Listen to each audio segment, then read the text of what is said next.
On housing. Question number 7, Metiria Turei.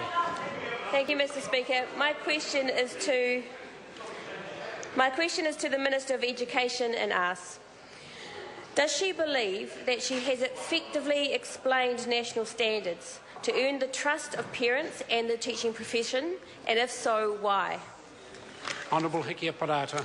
Mr. Speaker, yes, there has been and continues to be considerable support from parents, principals, boards and teachers to work with national standards. The National Standards School Sample Monitoring and Evaluation Report, published annually since 2010, shows good progress made in the implementation of the national standards and a steady increase in teacher reporting to parents on national standards, from 79% in 2010 to 91% in 2012. Supplementary. Supplementary question, Metiria Turei. Thank you, Mr. Speaker. Why then does she think the National Standards Results Advisory Group doubts she has the credibility to explain national standards and is looking for someone with, quote, acknowledged authority, end quote, to explain it instead?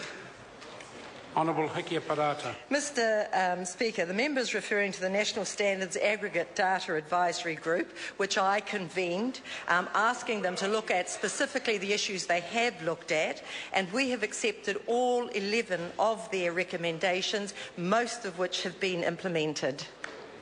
Supplementary question, Metiria Turei. Thank you, Mr. Speaker.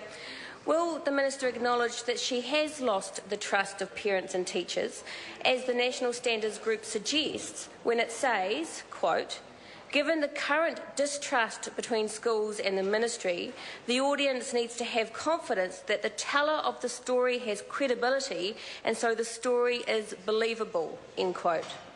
Honourable Hekia Parata. Mr. Speaker, first of all, the member is imputing that the teller of the story was me, when in fact the advisory group were referring to all explanations given about national standards across the country. Secondly, only 2 schools out of nearly 2,100 did not report their national standards data.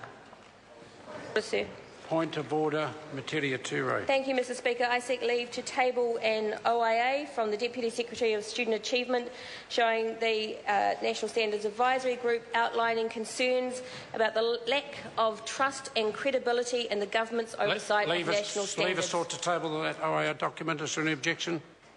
There is none. It can be tabled. Thank you, Mr. Speaker. Supplementary question? Yes, supplementary question, Metiria Turei. Will the Minister resign now that her government's key education policy needs someone else other than her to make it believable? Schools don't trust the government on education, and she has now lost 2 High Court cases over her illegal decisions to close schools. Where does the buck stop, if not with her? Honourable Hekia Parata. Mr. Speaker, thank you very much. This is the second year of reporting of national standards, and we have had only 2 out of 2,100 schools not report. It relates to 365,042 students for whom we now have public metrics about what it is we need to do to raise achievement. We have implemented better public service targets, which we are making measurable progress on. Teachers, principals, boards of trustees and parents all are focused on how they raise achievement.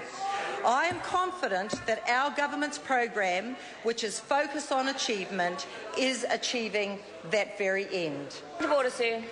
Point of order, Metiria Turei. My question was, will she resign? She has not answered that question. If the member had simply asked that question, we might have been able to help. But the member went on and put quite a lot into beyond that and then finished, where will the buck stop? The Minister addressed the question. Question number 8, Mike Sabin. Thank you, Mr. Speaker. My